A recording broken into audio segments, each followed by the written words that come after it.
Hi, this is Scott Wilkinson, host of Home Theater Geeks. In episode 358, I chat with Calibrator David Abrams about our work on the LG 65C7 OLED TV. Coming up next. Netcasts you love. From people you trust. This is Twit. Bandwidth for Home Theater Geeks is provided by CacheFly at CACHEFLY.com. This is Home Theater Geeks with Scott Wilkinson, recorded June 15th, 2017. Episode 358. LG 65C7 OLED TV. Hey there, Scott Wilkinson here, the Home Theater Geek and editor of avsforum.com. This week's guest geek is Dave Abrams, calibrator extraordinaire, and he and I have worked very diligently on reviewing the LG 65C7 OLED TV. Hey, Dave, welcome back to the show. Hey, Scott. Thanks for having me. Oh, it's always a pleasure to have you here.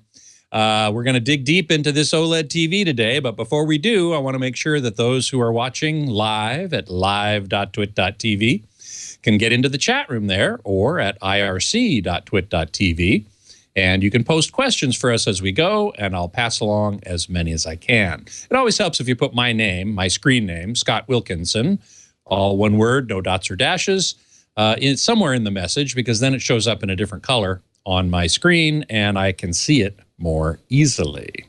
So this is our second OLED TV review that we've done together, and I think it's working out really well, don't you? I do. I like working with you, Scott. I've always liked working with you. Well, thank you. And in fact, we've got a long history. We're going back to the Perfect Vision, and it's always been great working with you as well. Now the tables are a bit turned because back then I had a studio with Munsell gray walls and very carefully designed to let TVs look their best. I've since lost that, and you found one. So now we hang out in your studio, and I appreciate that so much. You're welcome. Yeah. And we can see it behind you, in fact. We'll just give it a quick little nod there, that the paint color you chose is a very neutral, what's called Munsell gray. And there you can see the TV that we were working on, the LG 65C7. And the neutral gray color is pretty important for doing an evaluation like this, isn't it? It is. It is. Well, we certainly don't want to get any reflections from anything in the room, especially when we're measuring near black. But as you can see here, I'll just do it for a second. The room actually does go completely black. Yeah, I know, and I love that.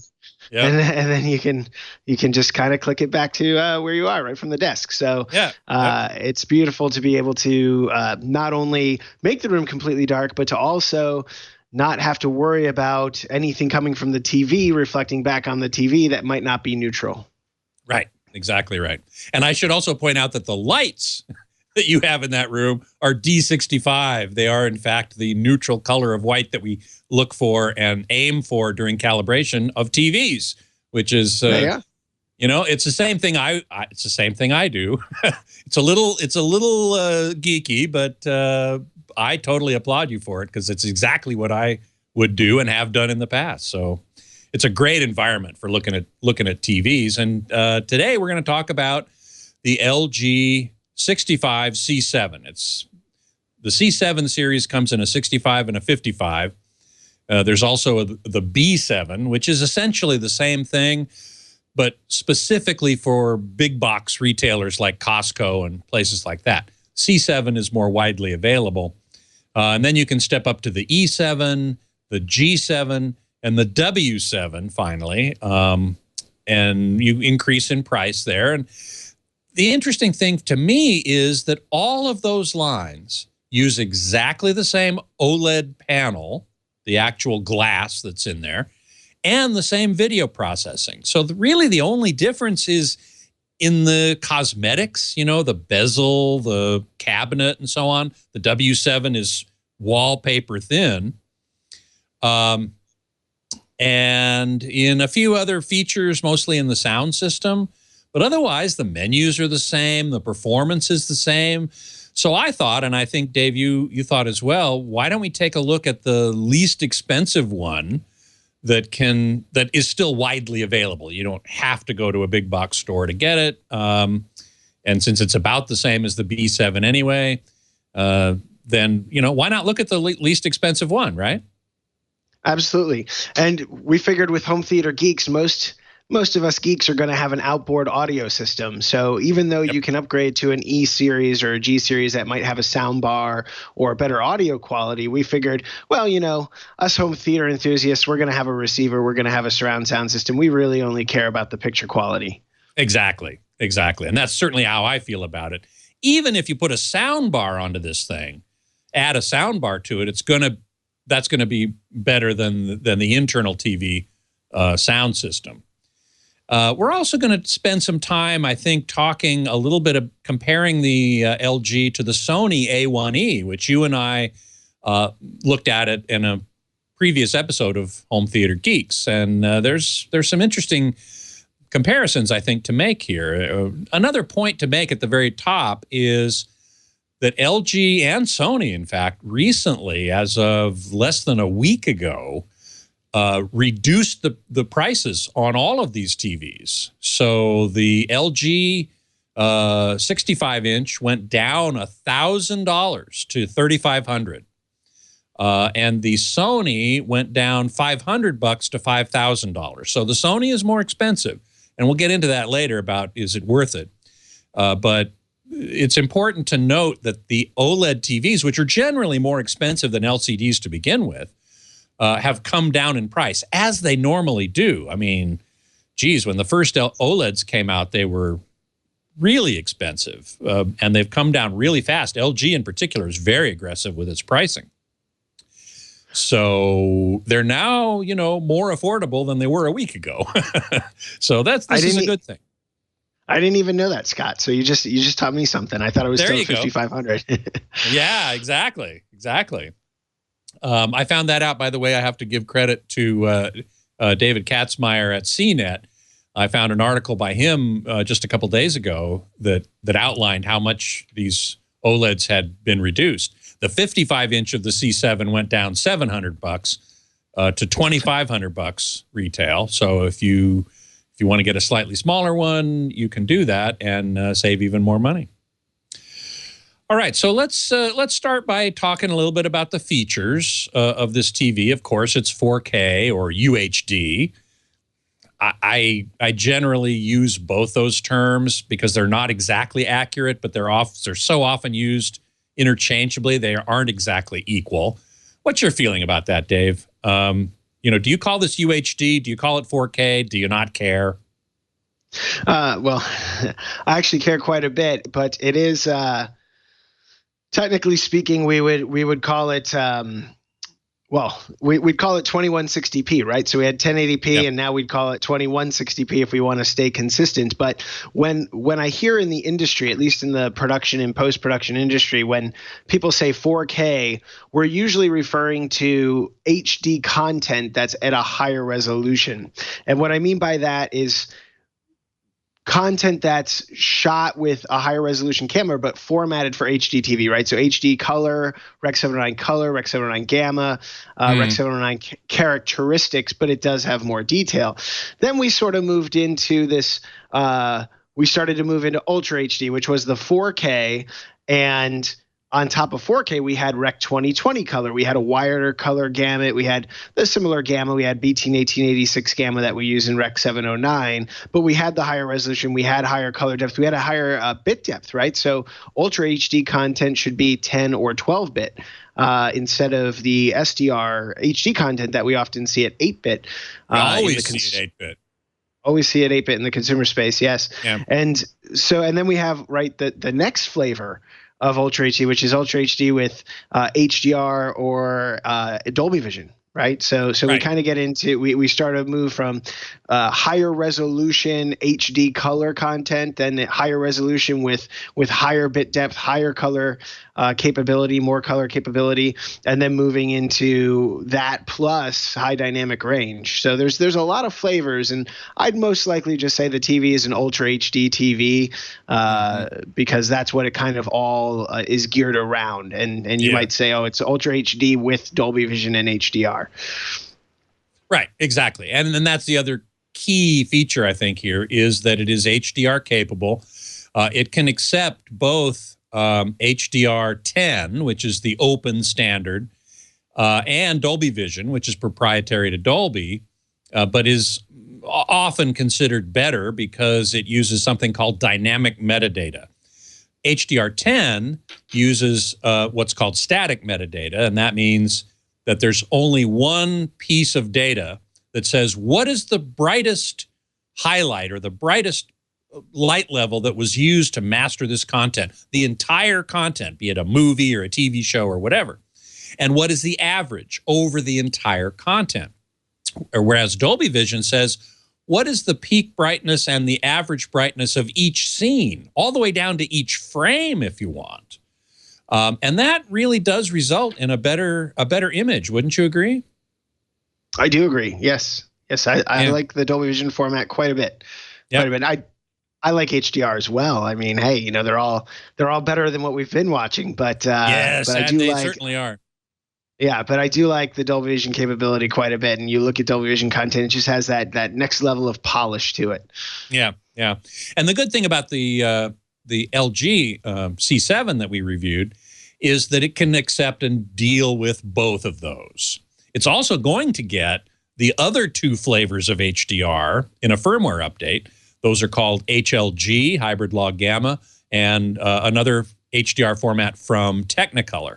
But those aren't implemented yet. Those are coming in a firmware update. But currently it does have HDR10 and Dolby Vision. Now, HDR10 is what is used on all Ultra HD Blu-ray discs up till now.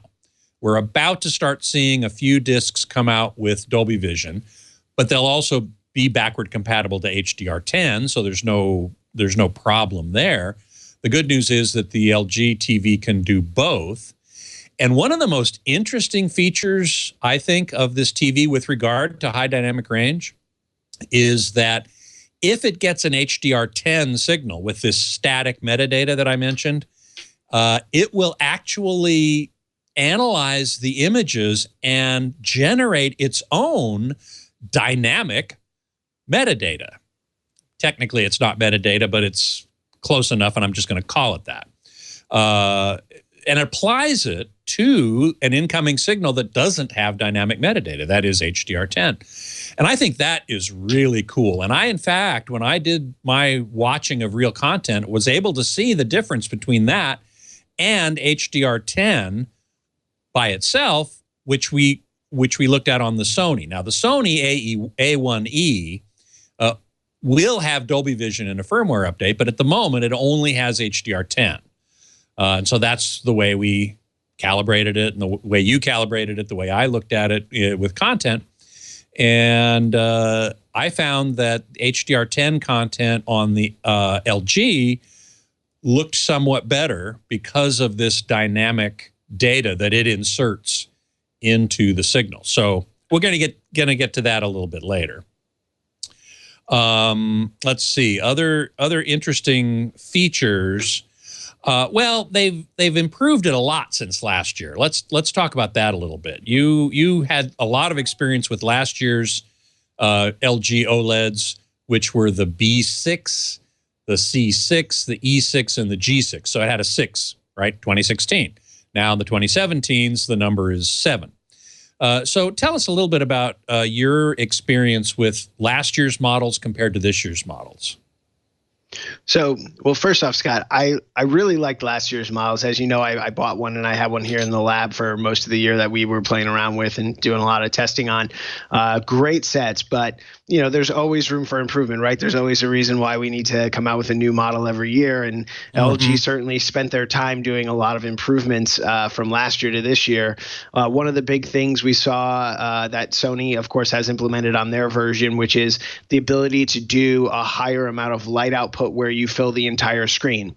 So measuring a 10% window, last year, let's say you measured 100 nits of brightness, and then you measured 100% window, full field, right? Full field across the entire screen. You might measure, let's say 70 nits, just throwing a number out there. So you'd get that drop. It was you'd get that automatic.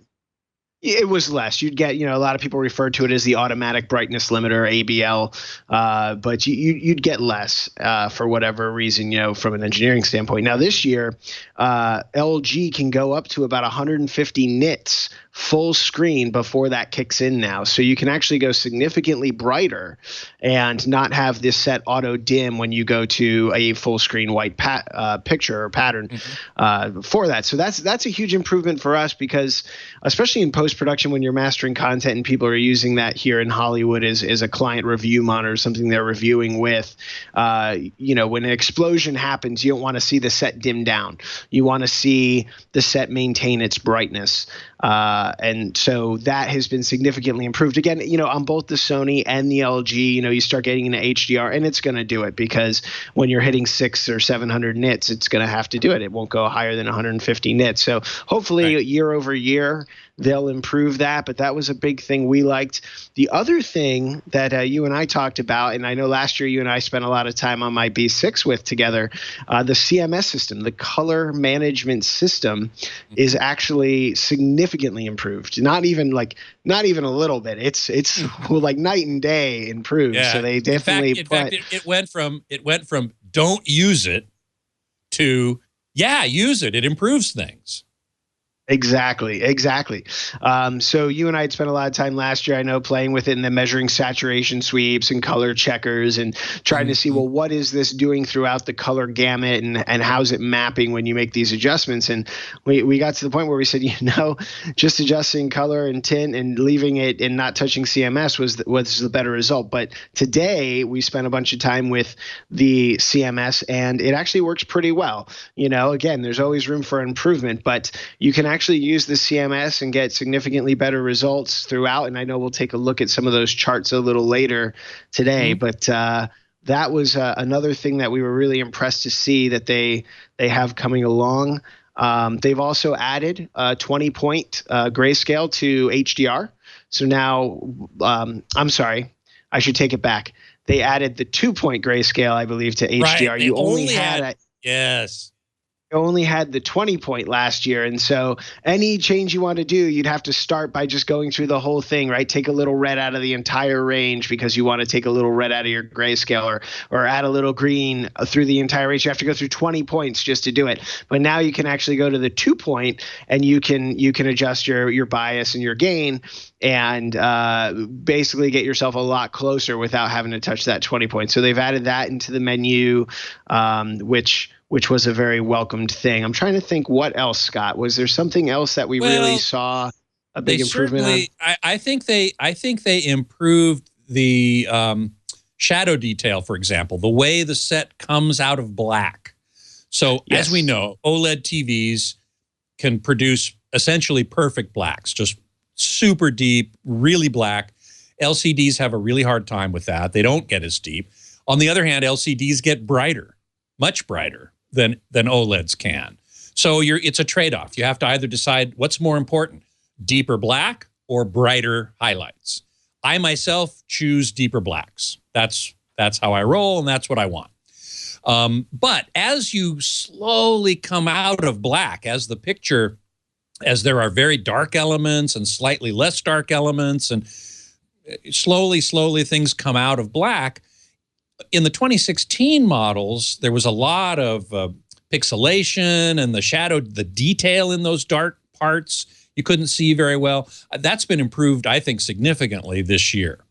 So that's one really important thing. That's correct. Yeah, go ahead. I did notice that. Yeah, I did notice that. That was like one of the early things I think I noticed, you and I noticed, and it just kind of gets pushed to the back burner as you're going because it's so early on that I completely forgot. But you're right. It does come out of black a lot nicer than it did last year. And the brightness control implementation doesn't quite raise the floor of black as much. So if you need to bring that black level up for some reason, for one source or another where you need to elevate that black, it used to be that the whole set would start to vignette around the sides, and a lot of people will have these who have brought that brightness control see that, and it doesn't happen as easily on the new set. So that's certainly something that is worth mentioning.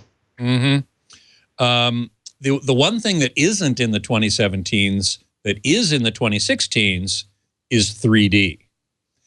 And there are a number of people on AVS Forum anyway who bemoan this tragically, that there's no 3D. 3D and TVs kind of came and went, and it's mostly gone now. I'm not putting a value judgment on that. I'm not saying it's a good idea or a bad idea. I'm just reporting the news, folks.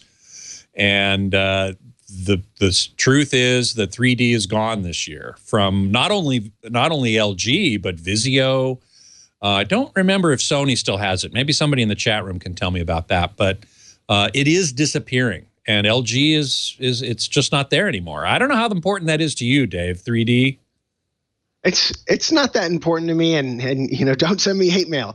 But yeah, really, me neither, please. Yeah, there are certainly some, you know, I enjoy 3D. I prefer 3D on a large screen. I really like you know, you go to the movies around here in Hollywood, the movie theaters some of them are pretty awesome. And you're in the field of view is so large, right, that you're really engulfed into the movie. And with a smaller TV, at least in my home, you know, I now have a 65, and it's just not as engulfing. You know, it's not that big of a field of view. So it was never super important to me. I certainly don't mind if it's in the TVs. And of course, if there are customers that want to use it, and I have customers that game that love it. I have customers that, you know, love watching movies in 3D. And I've actually had a bunch of customers very recently go out and buy the last year LG, simply because they said, well, they're almost gone, and since no one's doing the 3D, I want to make sure I get the 3D. So I've had a few clients that have done that. But I think overall in the home market, we are seeing every manufacturer start to drop support for 3D on the consumer displays. And it's sad in a lot of ways because it's still very strong in the theater. And in the Hollywood commercial cinema, it is. It's amazing. Almost every movie, certainly every blockbuster, is released in 3D. Very strong, and the studios tell me that it's really big overseas. You know, they say it's huge overseas. When they interesting. When they look at commercial theater ticket sales, a lot of people within the studio community have said that is their bread and butter. Some movies won't even get big box office openings if they don't have it in 3D in some countries, which is very, very interesting. It is very interesting. So it's still a big thing in commercial cinema, maybe especially overseas, but even here, I'd say. But not so much in TVs anymore. So if you want 3D in your TV, you're going to have to get a 2016 OLED anyway, if you want a 3D OLED. And that will not have all these other improvements that we've been talking about. And so for me personally, I say 3D is not that big a deal. I'd rather have the other improvements. Anyway, that's what I wanted to say about that. THX1138 in the chat room is asking how good 24 hertz motion is on the LG compared to the high-end Panasonic Plasma from a few years ago. Well, I'm going to get into that a little bit later when I'm talking about sort of the things that I observed when I was evaluating the performance of the TV. But before we get to that, let's talk about the calibration, which, Dave, you did.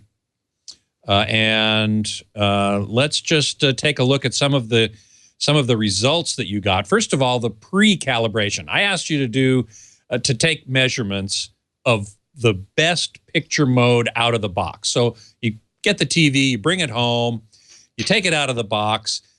First thing you can do, one of the first things you should do, is go into the menu, the picture menu, and select a picture mode. And usually the one that's defaulted there is not the best one. I asked you to take a look at the different picture modes, the presets that are there, and find the one that's closest to what we want in terms of accuracy of reproduction. And I believe you said it was ISF darkroom mode? ISF darkroom, yes. ISF, I think it's ISF expert, parentheses, darkroom, parentheses. Okay. Well, to be very specific. So let's take a look at graphic number 1, and that will show us what you measured in the in terms of the pre-calibration mode. Tell us what we're looking at here. So we're looking at basically grayscale, gamma, and color gamut mapping. And we measured 14 points on the grayscale going from black to white. And if you look in the top right there, the gamma is actually very close. It's very close to, gosh, my screen here is pixelating. But, let me actually, I'm going to open up my actual one right here so I can see the numbers. Gotta love technology. Gotta love technology. I agree. While you're doing that, what we're looking at here, the yellow curve is the target. It's the gamma and what it's supposed to do at a gamma of 2.4, and we can see then that light gray line is slightly above it in a couple of spots, but generally very close. And so it's behaving very, very well. Gamma, by the way, is basically a mathematical description of how the TV comes out of black. We were talking about how it comes out of black before and how the 2017s do that much better than the 2016s. And gamma is another aspect of that. And so basically it's how does it come out of black? And if it maintains a value of 2.4, which is kind of the standard, throughout the brightness range, then you're doing really well. And that's exactly what we see here. Yep. And so we see it doing a 2.42 gamma on an OLED. About a 2.4 would be perfect. So, gamma, like just Scott, you mentioned, is very excellent. Black measured 0.0001 nits there on the top left, and white at 232 nits. Now, we were measuring this with a 10% window, I believe. And it actually measured, other than going minus red, if you look at the Rgb balance on the top there, you're noticing it's going minus red or plus cyan throughout the range. But other than that, it's actually measuring fairly well in that ISF expert dark room mode, correcting the white point, and then a little bit of CMS is going to bring that in. And looking at the delta E in the bottom left with the color gamut, that's 100% that we're seeing on the delta E. And you can see the colors are, for the most part, it looks like yellow hits about 4, but most of them are around 3 or under, even without the calibration and the correction. Right. And by the way, delta E is simply another mathematical expression of the error. How much error is there in this color? Does it hit the points it needs to, or does it not? And how far away is it from where it needs to be? And so anything under 3 is generally considered to be fine. If you went from 1 to 2 to 3, human vision wouldn't really be able to see the difference. Once you get above 3, if you compare that to 0, to perfect, then you would start to say, oh, that looks a little different. But under 3, generally, now, those of us geeks who are perfectionists, and Dave, I know you are too, we like to get it under 1. And how important that is, I don't know. It just has more satisfaction. I have more satisfaction when I see all those delta E's under 1, even than under 3. But that's just me. No, I agree, Scott. Getting it 1 or less that's the target, right? You want to get it 1 or less, and we love to say that, oh, no one would ever see the difference because it's a delta of 1 or less.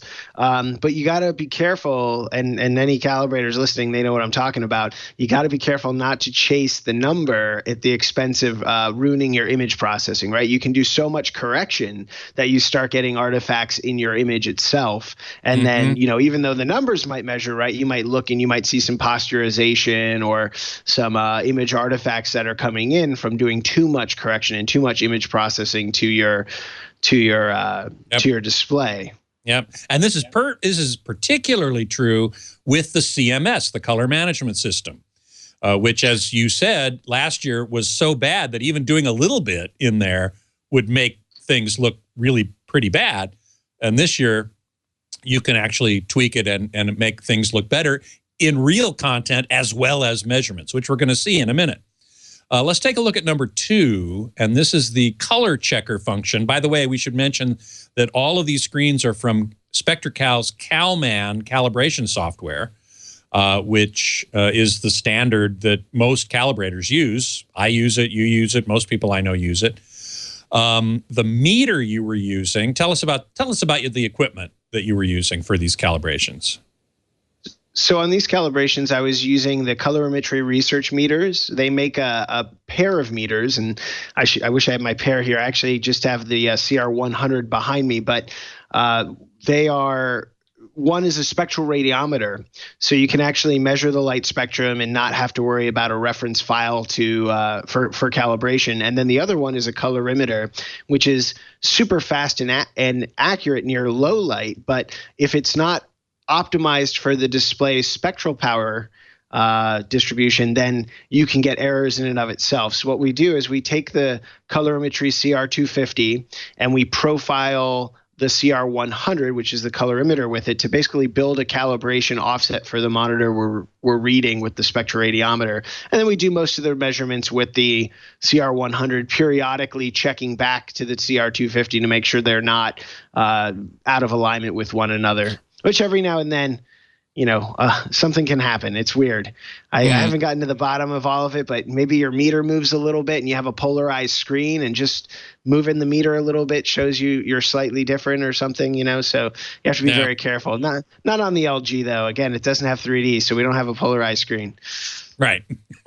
So, but just to reiterate, the 250 is the spectroradiometer that can measure any color easily, directly. The colorimeter, the CR100, you have to sort of tell it where the color points are.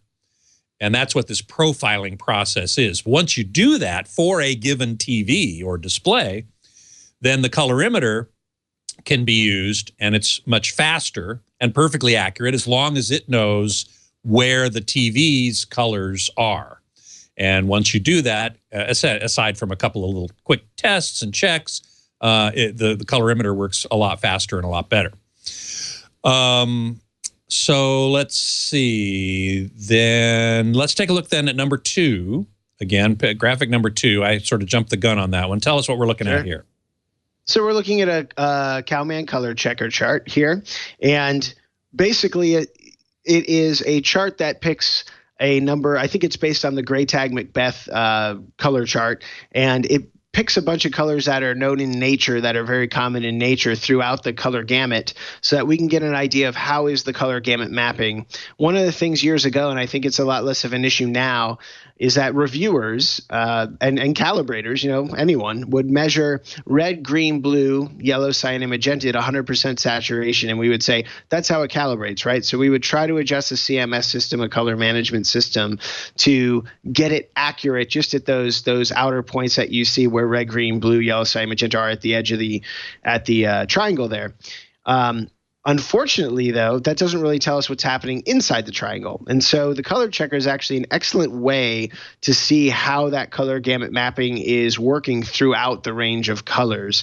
And that's how, you know, last year on the LG or even just other displays that have poor color gamut mapping, you may get 100% right on everything and say, oh, this is a great set. But then you start measuring inside the triangle and you go, wait, something is wrong here. Something's not right. My flesh tones aren't looking right, and they're not measuring accurately and whatnot. So the goal, of course, with the calibration is to get everything to be as accurate as possible. You want those dots in those boxes, and you want your delta E to be as low as you can get it here. And again, this isn't too terrible out of the box, because you got to think we have that white point error. So since we're what I say, minus red in the grayscale, everything's going to shift towards a minus red. So once that gets corrected, that'll start shifting the color balance over, and you'll start to see all those fall into place.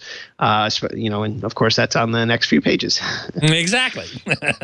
Yeah. So in fact, then let's start with SDR, standard dynamic range, which is where we normally start in the calibration process, right? You start with SDR.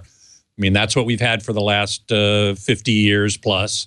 And there's still a lot of content out there that's standard dynamic range. So you have to have a good calibration for standard dynamic range. So is that why you typically start there? So I usually start there because a lot of things are built off the standard dynamic range memory as well in most TVs actually on the market. So standard dynamic range or your HD 709 content is the vast majority, I think, of what us home theater geeks are watching today. So we start there. But in my calibration on this, I was fortunate, and you don't have to do this, but I did go in the factory menu and adjusted the gains and biases there. And the kind of benefit that you get there is that once you adjust it there, if you go into the warm color temperature and you make that adjustment, well, now you've adjusted the warm color temperature of all the memories, right? You've adjusted the baseline. So I don't have to go to input 2. Yeah, so I don't have to go to input 2 or input 3 or input 4 and necessarily copy the gains and biases over to those. I can just use it there. Well, an added benefit on the LG is that when you do that, you can actually adjust HDR, right? The baseline, because if it's based off of the same memory, it can scale to the other memories. So that does, and not just the LG. I mean, a lot of sets you can do that with, where you go into another menu or a hidden menu, and you can get into a baseline. But again, you can achieve what we did in the factory menu from a calibration standpoint in the user menu. You don't have to go in the factory menu by any means. You just did it because you can. Yeah.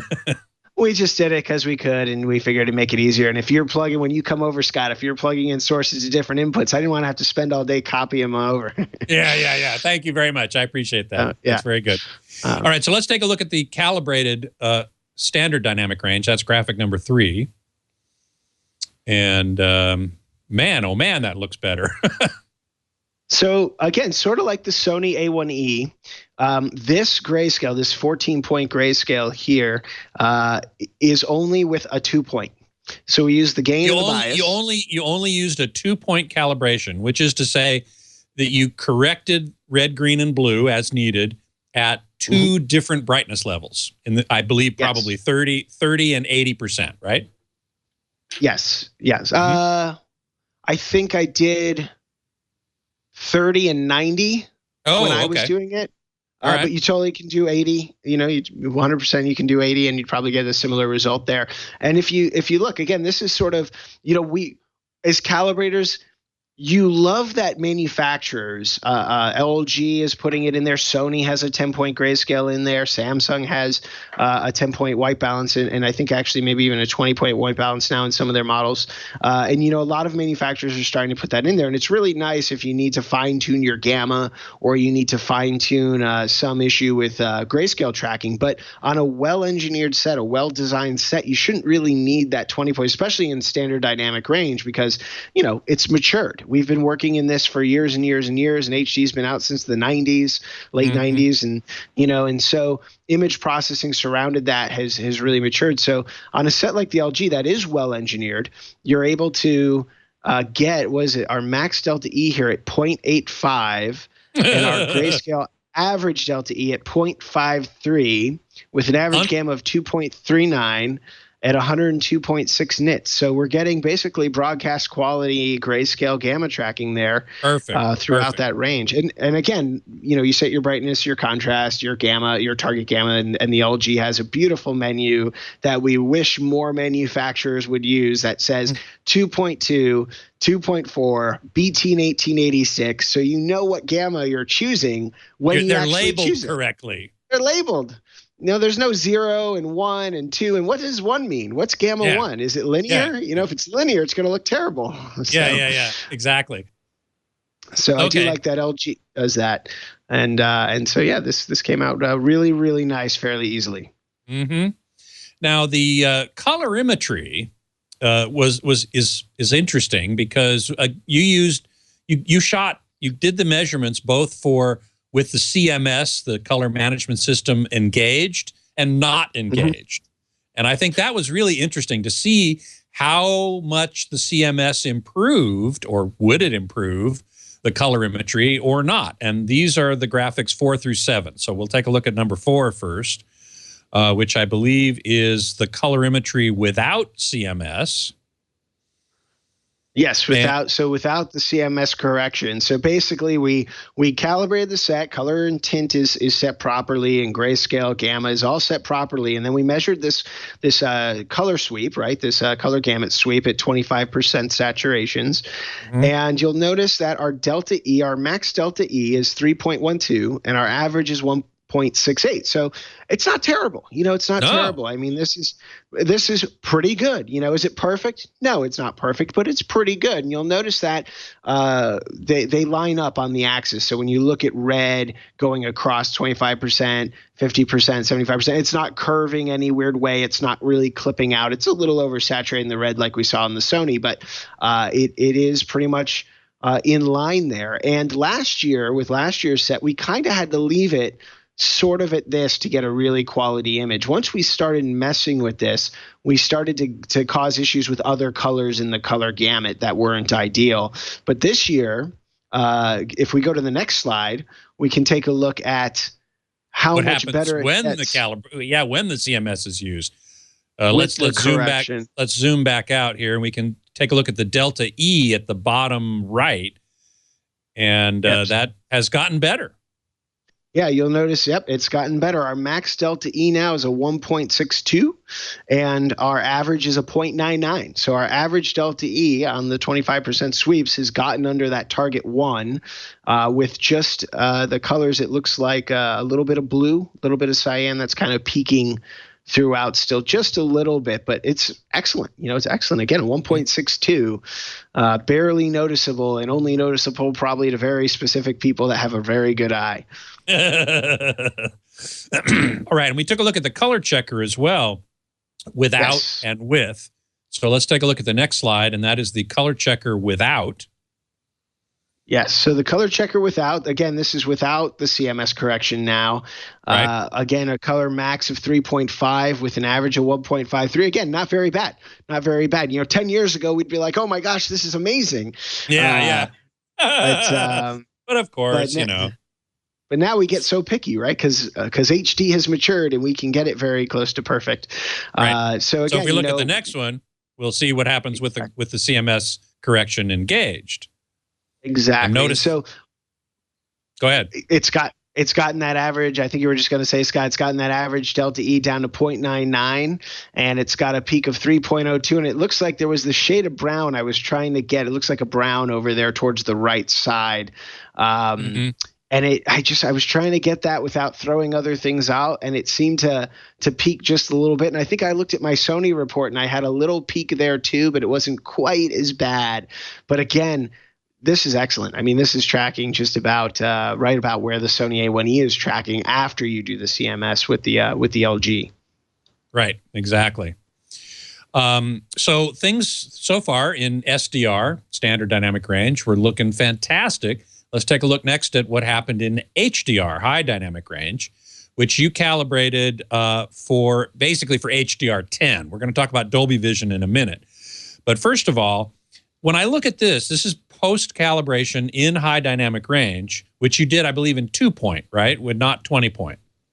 We did this in 2-point. Yes, we did this in 2-point. I debated using the 20-point. I didn't want to get overzealous with image processing, right? And maybe add some banding and whatnot in there. And again, I also didn't want to try and fight the tone map too much. So what you can see on the top here, the Rgb Balance chart on the top is showing you the EOTF, right, the gamma or electro-optical transfer function with luminance calculated inside, right? So what you're seeing when it kind of dips down, comes up, and then has a sharper dip, you're seeing that's the tone mapping of the display, right? That's LG's roll-off of HDR content. Right, which before you go on, I want to make sure everybody understands that what tone mapping is unlike SDR, standard dynamic range, high dynamic range is tied to absolute brightness levels. Standard dynamic range is relative, goes from 0 to 1, basically. But HDR goes from 0 nits up to 10,000 nits, which no display, regular kind of display can do. Even broadcast monitors and mastering monitors, grading monitors. And so the grading monitors typically go up to about 1,000 nits, and then that's as high as they can go. There is one from Dolby that can do 4,000 nits, and that's used sometimes. But in any event, so if the content's mastered to 1,000 nits or 4,000 nits, these OLED TVs can't even reach 1,000 nits. They get up to maybe 600, 700, and then they're done. They can't go any higher.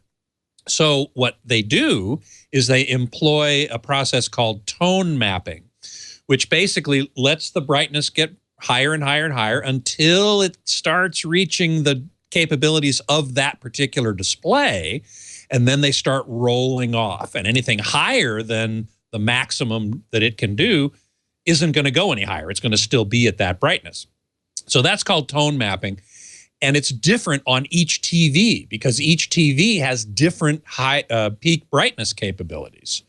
And so that's where tone mapping comes in. And that's why you see in those two graphs, we'll take a look at that figure again. The EOTF is called the electro-optical transfer function, which in most cases is specifically known as PQ, perceptual quantizer, developed by Dolby, but now openly available.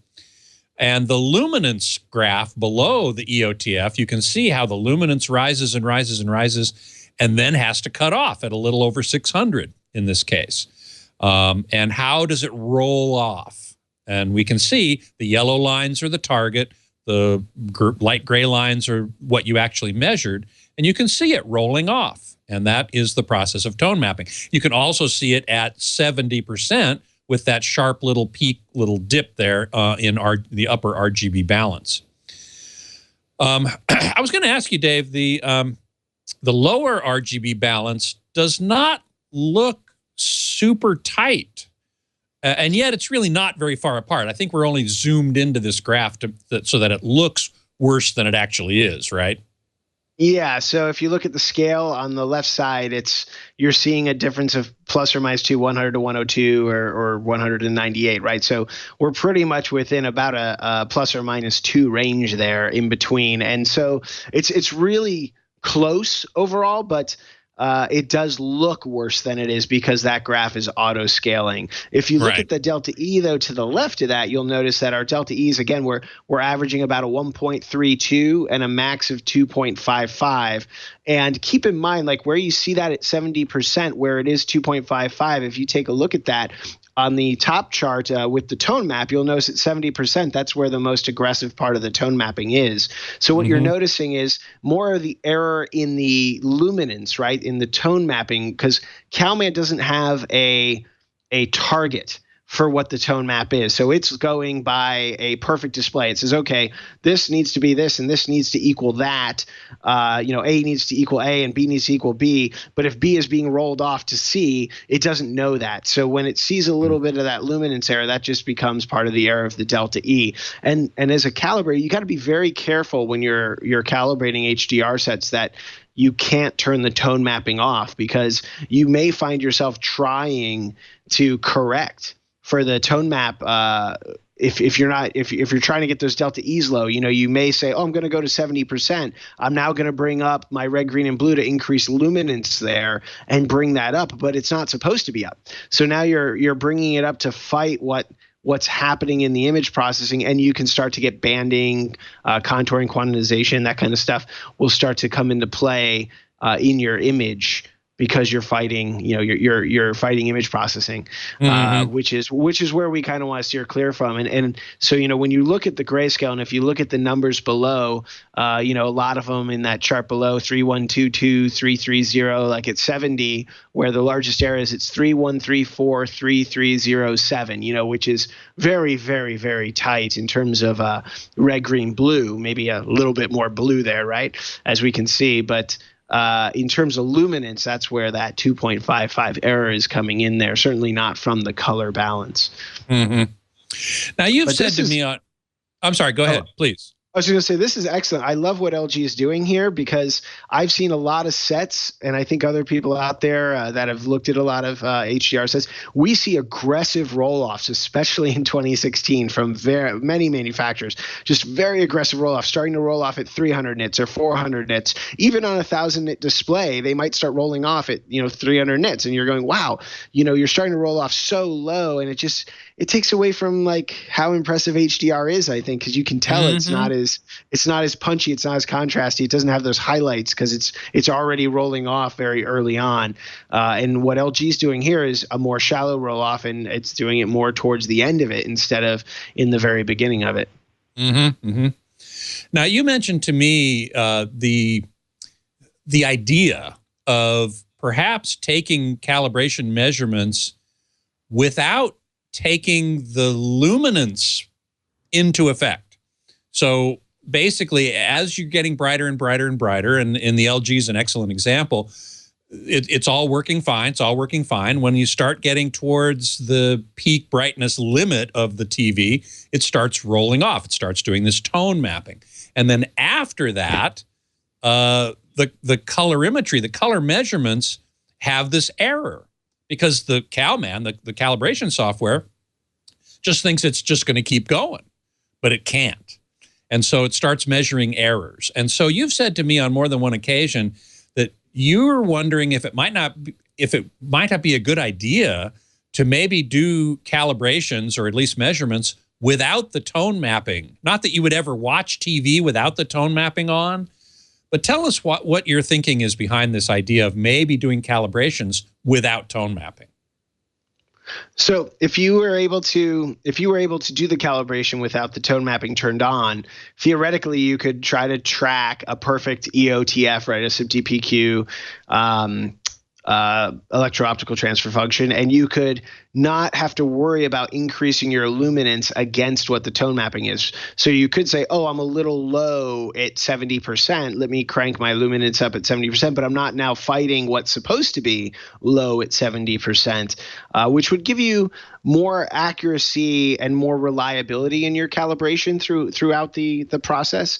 And it would also, when you start measuring colorimetry, especially when you're getting to that CMS, that color management system, you'll better be able to gauge where your error is and where your error isn't. And I wanted to show in this how important that is. So I know on some of the charts that are coming up, we're going to see, delta E with luminance and then delta E without luminance on the colorimetry, and you'll see how big of a role it really can play when you're working against luminance limitations and tone mapping. And so there is one set on the market I know of. There may be some more, but I know the Sony Z9D has a mode. It's if you put it in the custom picture mode, it does turn off the tone mapping.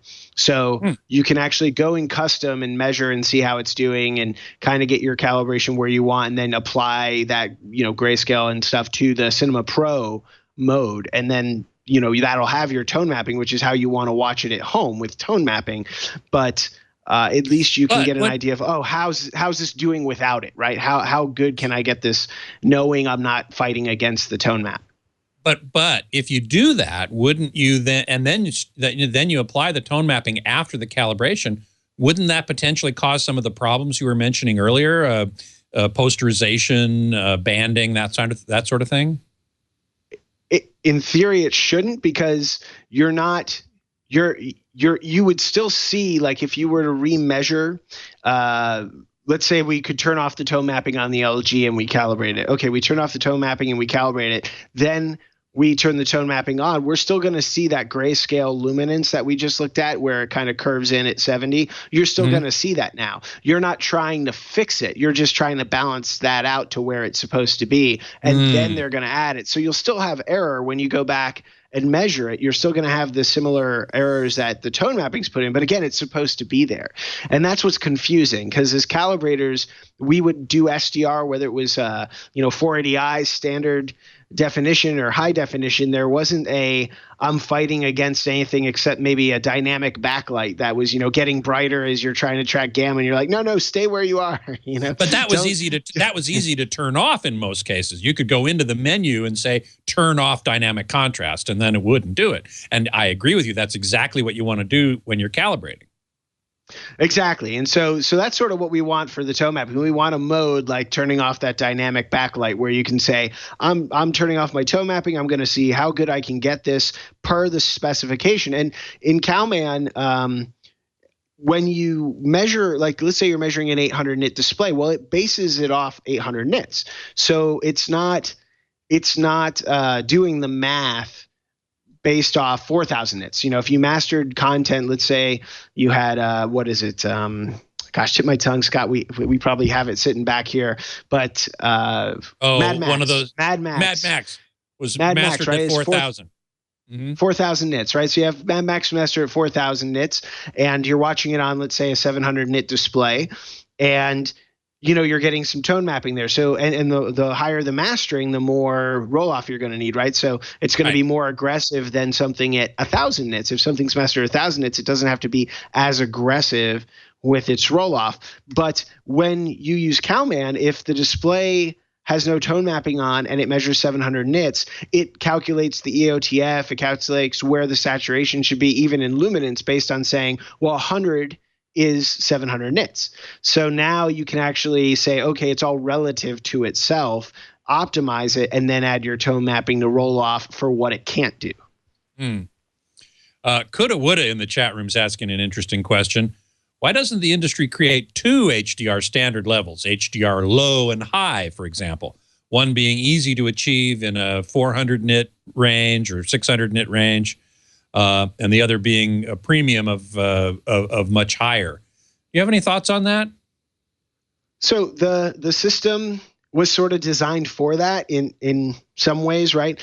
So with HDR, it can expand. So if you mastered something at 400 nits, right? If some studio said, hey, we don't have a great display, we're only doing 400 nits HDR, which most people would say don't do 400 nits HDR because it's not impressive enough to sell TVs. But if you were only doing 400 nit HDR, they could have that in the data. And then once the TV sees that, it gets that info frame, that information that says, hey, I'm a 400 nit master. And then if it's, let's say, this LG OLED, which can do well over 400 nits, it says, oh, I don't have to do any tone mapping at all. I can just do this. And so it just does it, right?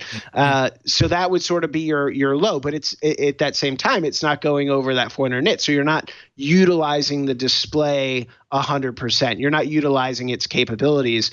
The idea was we could evolve into the system, right? And the goal a lot of companies are telling you is 10,000 nits. We want to get up to a 10,000 nit display, and we don't even have that in content production at the time. The best ones I've seen are the Dolby monitors at 4,000 nits. And in consumers, I think the brightest TV I've seen that's on the market for consumers is the Z9D, which I've measured some of them around 1,800 nits. I think I had one that was like 1,840 or something. It was really, I was going to really say they tout 2,000, so that's close. Yeah. No, it was. And that's very, absolutely very the highest consumer display I know of. Absolutely. Yeah, so we still have a long way to go by that mentality. But if you grade something at 1,000 nits and you have that Z9D, it's not breaking a sweat, right? Because it can do that 1,000 nits. So in essence, that's the low mode, right? For that Z9D, that becomes its low mode. It's not even pushing itself. And then, but for, let's say, the LG or the Sony, the OLEDs on the market, and their shortcoming is their brightness. That 1,000 is in the high mode, right? It's pushing itself really, really hard to try to get to that high mode. So they never made like an ISF night or an ISF dark that you see in a lot of these consumer displays that are standard dynamic range, including this LG. It does have an ISF day and night mode, expert bright and expert dark, I believe they're called. And again, that's designed for the standard dynamic range 100 nit format. And then you can also crank that up if you have a lot of light in the room and you make your day mode.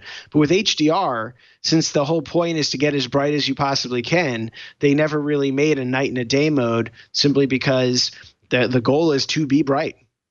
Yeah, exactly. Well, let's take a quick look at the next 4 graphics.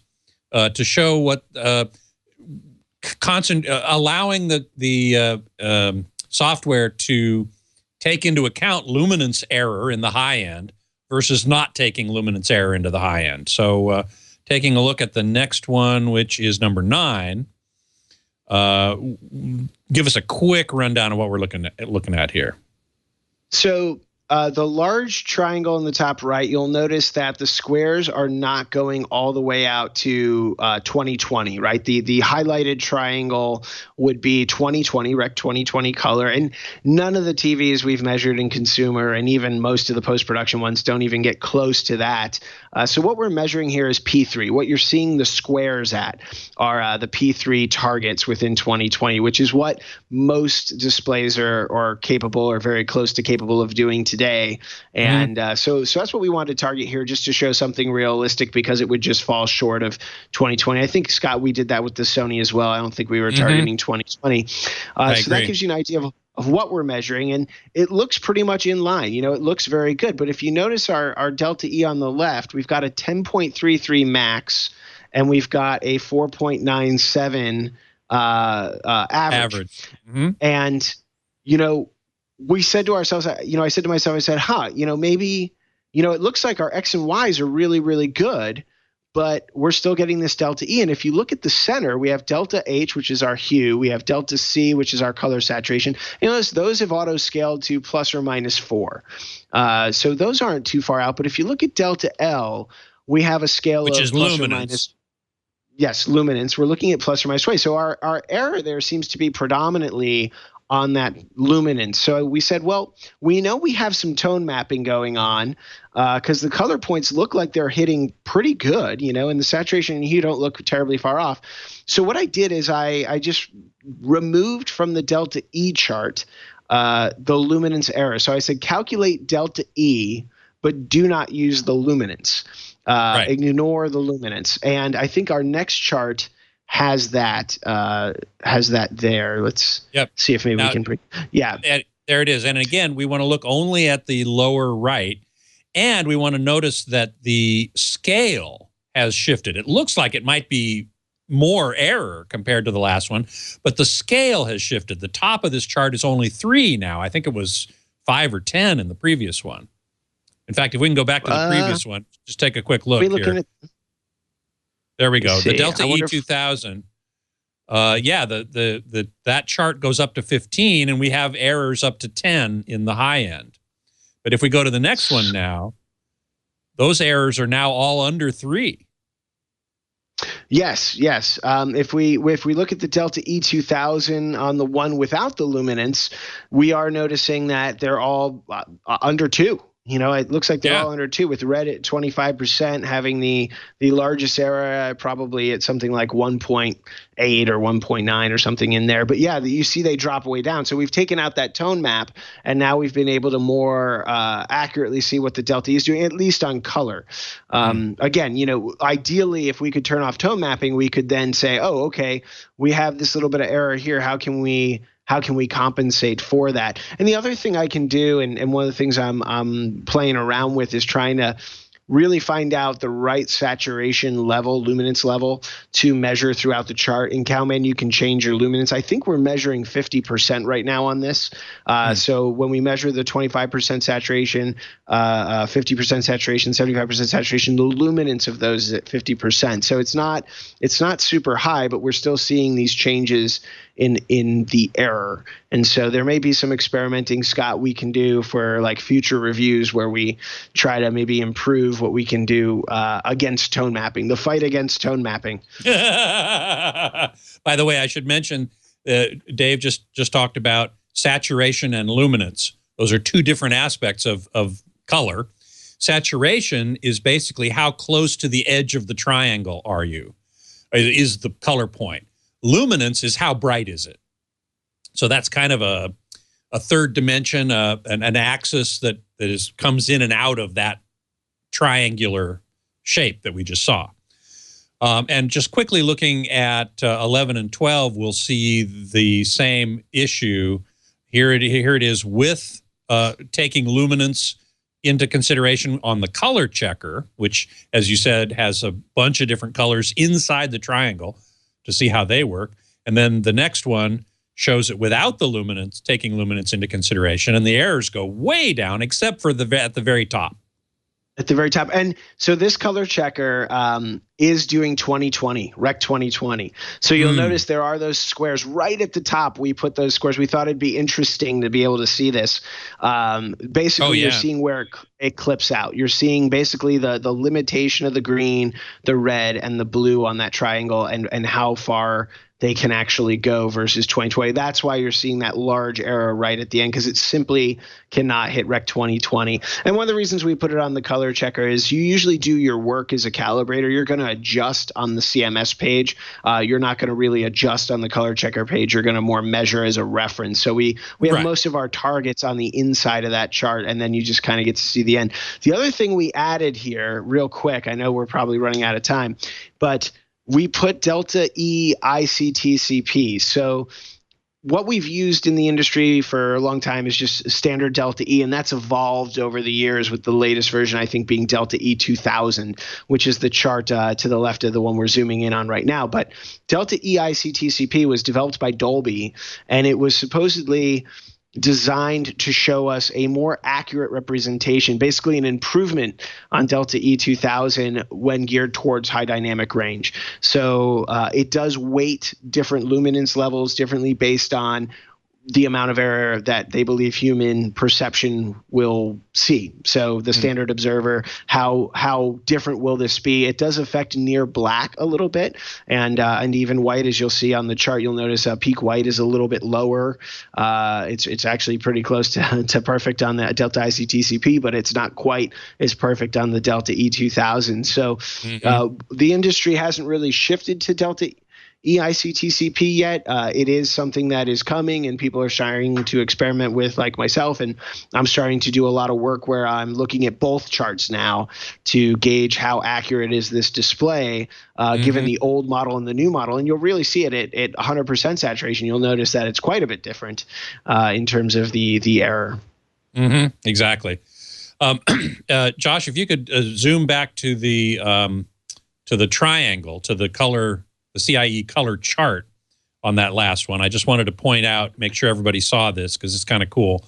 Let me go back to my Skype here. So you can take a look at the green, which is right up near the top, and you can see how far away it is from the square at the tip of the triangle. And the red, same thing. If you go to the right, you can see the highest red, the most saturated red, is quite far from its triangle. The triangle is where 2020 is, and the red and green dots in particular are where P3 red and green are. And so that's just showing you the difference between those two particular color gamuts. I just wanted to show that real quick. Okay, so just quickly, a couple of comments that I wanted to make about watching real content. I thought SDR and HDR both looked phenomenal. I looked at a couple of UHD Blu-rays. Dave, you weren't around for this, but fortunately you graciously allowed me access to your studio, and I went in there and sat around and watched a few things. Planet Earth 2, for example, is in high dynamic range on Ultra HD Blu-ray. So is Billy Lynn's Long Halftime Walk, which is also at 60 frames per second.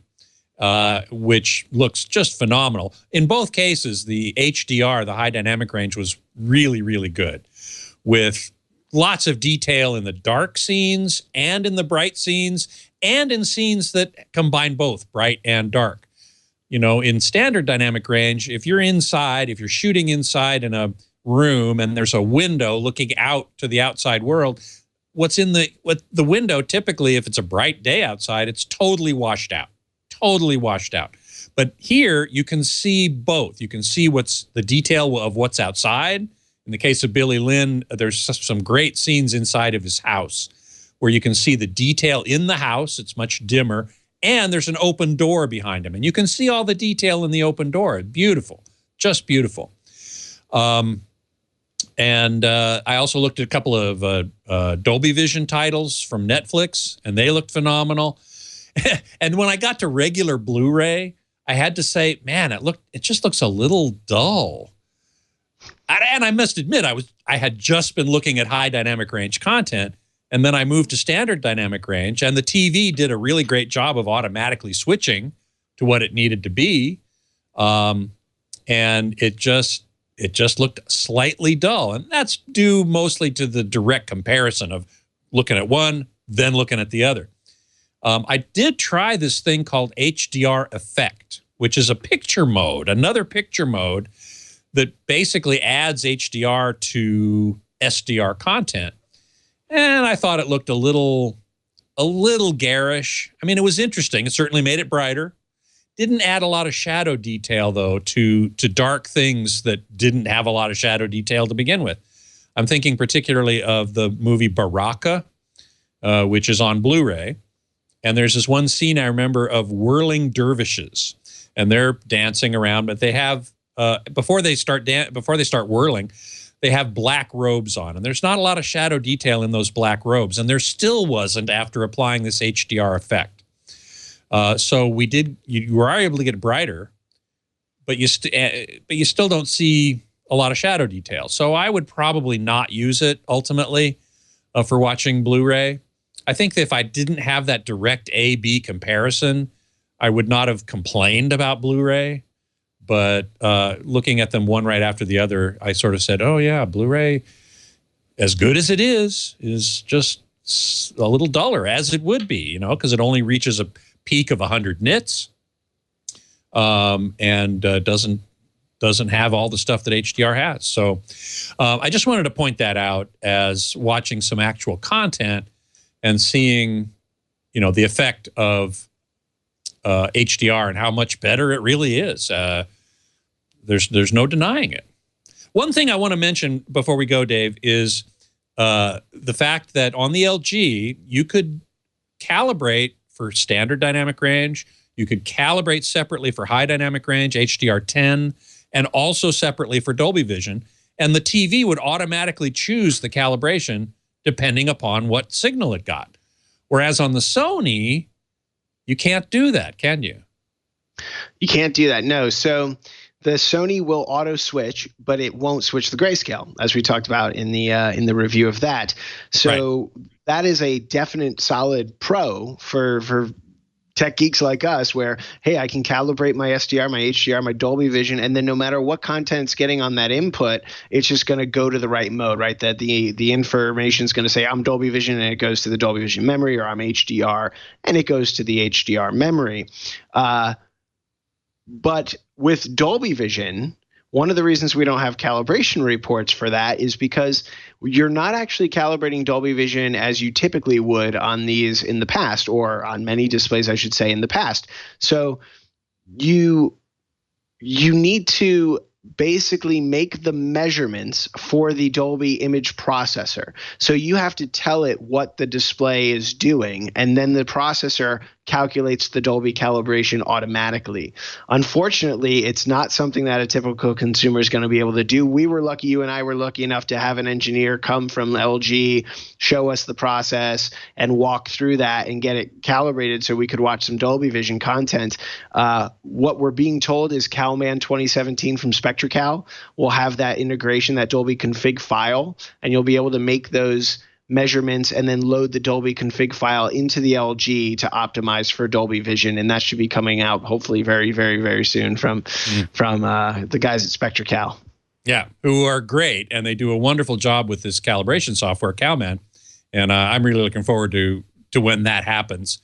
You were able to do a Dolby Vision calibration in the factory menu with the engineer sitting right there, but ultimately we would want that to be more available to calibrators.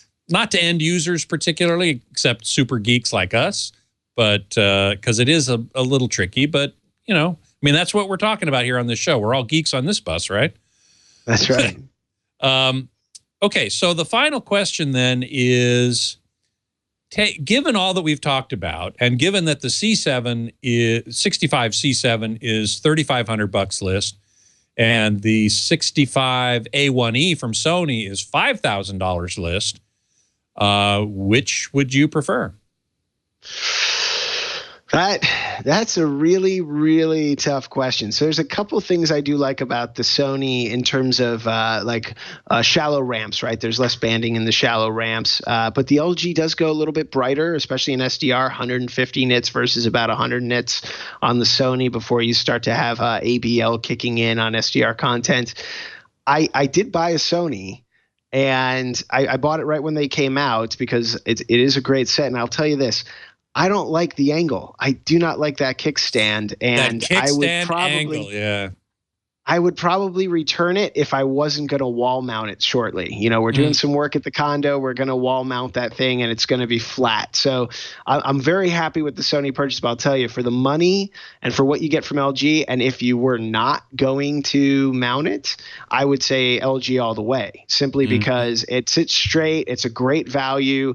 The little bit of differences that I'm talking about in the image processing with the shallow ramps and stuff, it's very, very minor that I think next to no one's ever going to notice. And the ability of the LG to calibrate and auto switch modes is also a really big plus there. Not to say Sony can't fix that with a software update. Hint, hint, wink, wink, guys. But yeah, exactly. So I mean, it's sort of a no-brainer when you think about what you're getting for the value. I think the LG is a much better value than the Sony. Mm-hmm. Not to say that the Sony isn't bad. It is. You actually bought one. Oh, I bought one. It's a beautiful set. Yeah. Gotcha. Yeah, I love it. Okay. Last question from I Am Special. How long before we get perfect reproduction? I'd say never. I don't know if there is such a thing as perfect reproduction. Well, I guess there is such a thing as perfect reproduction, because if I mastered, let's say, a movie on this LG and then we watched it on the LG, I'm getting perfect reproduction for what I mastered it on, right? So you can, in theory, have perfect reproduction, but I don't think we're anywhere near topping out on image performance from displays. I think there's a lot to go. I mean, wider color gamuts, brighter, more energy efficient, better off-axis viewing, better uniformity. You know, that was something we didn't mention on these, but good both point. the Sony and LG, and not surprising because the glass for both of them comes from LG Display, but the uniformity on this year's model is noticeably better than last year's model. If you look at like just a gray flat field across the screen, you'll see less, I like to call it matting or banding in there. I know some people call it clouding in the screen, the image across it. And so you'll notice there's less of that. It's not completely fixed yet, but again, next year, hopefully they'll do even better in the following year. So I think there's a lot of room for growth, especially with HDR and the fact that we can go up to 10,000 nits. And as we get there, I think we'll start mastering more, but ultimately perfect reproduction would be just matching that mastering display. So in a perfect world, it would just all match whatever they're using in the studios. Mm-hmm. So as you say, we still have a ways to go, but where we are right now is pretty darn impressive, don't you think? It's extremely impressive. Mm-hmm. Well, listen, we've gone past our time, and I want to thank you so much for hanging out with me all this time and helping me with this review. And we'll do it again later. We'll do it again next time, won't we? I'm looking forward to it. Me too. Thanks so much. That's Dave Abrams at Avical. Just go to Avical, AVICAL.com to contact Dave and learn more about what he does.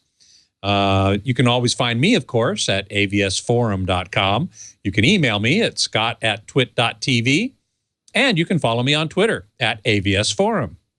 You can always find previous episodes of Home Theater Geeks right here at twit.tv/HTG and on our YouTube channel, youtube.com/twit Home Theater Geeks. And don't forget, this Saturday, June 17th, I will be filling in for Leo Laporte, the tech guy, on his radio show, which airs from 11 a.m. to 2 p.m. Pacific time. And I will also be co-hosting the new Screensavers on Saturday the 17th, starting at 3 p.m. So be sure to join us for that. Next week, my guest geek is scheduled to be Don North, the president and chief designer at Riva Audio, to tell us about the technology behind the speakers that he has designed. So I do hope you will join us for that. Until then, geek out.